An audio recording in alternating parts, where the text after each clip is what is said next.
ভাই একটা কথা কি জানো, এই টাকার জন্য কত ছেলে নিজের স্বপ্নগুলো বিসর্জন দিয়েছে, হারিয়ে ফেলেছে বিকেলের ক্রিকেট খেলা, সন্ধ্যার বন্ধুদের সাথে আড্ডা দেওয়া, সবকিছুই ছেড়ে দিয়েছে এই টাকার জন্য। টাকার জন্য প্রতিটা ছেলে নিজের ক্যারিয়ারটাকে এলোমেলো করে দিয়েছে।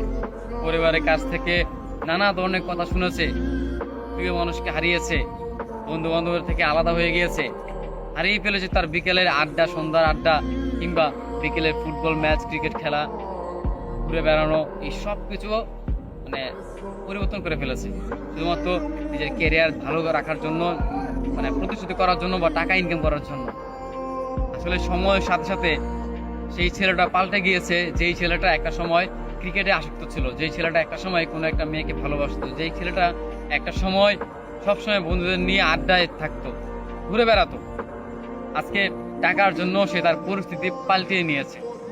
আসলেই মানুষের পরিস্থিতি মানে পাল্টানোর প্রয়োজন, কারণ একটা সময়ের পর গিয়ে, বিশেষ করে ছেলেদের 18 বছরের পর থেকে শুরু হয় তাদের জীবনটা আসলে একটা বিষাক্ত, কিংবা তাদের জীবনটা একটা বেদনা, সেটা তারা মানে বুঝতে পারে 18 বছরের পর। বা 18 মানে জীবনের যে বয়সটা, সেটা হচ্ছে যে 18 বছর।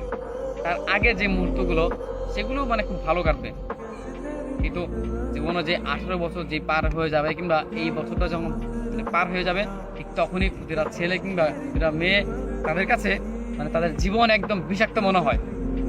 তাদের একদমই মানে নিজের জীবনটাকে তারা মানে ভালো লাগে না।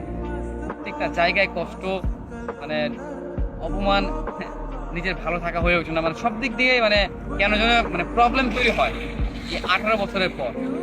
আর বিশেষ করে ছেলেদের, এটা ছেলেরা এই টাকা যদি উপার্জন করতে না পারে, কিংবা নিজের ক্যারিয়ার যদি উজ্জ্বল করতে না পারে, তবে তার কোথাও দাম নেই।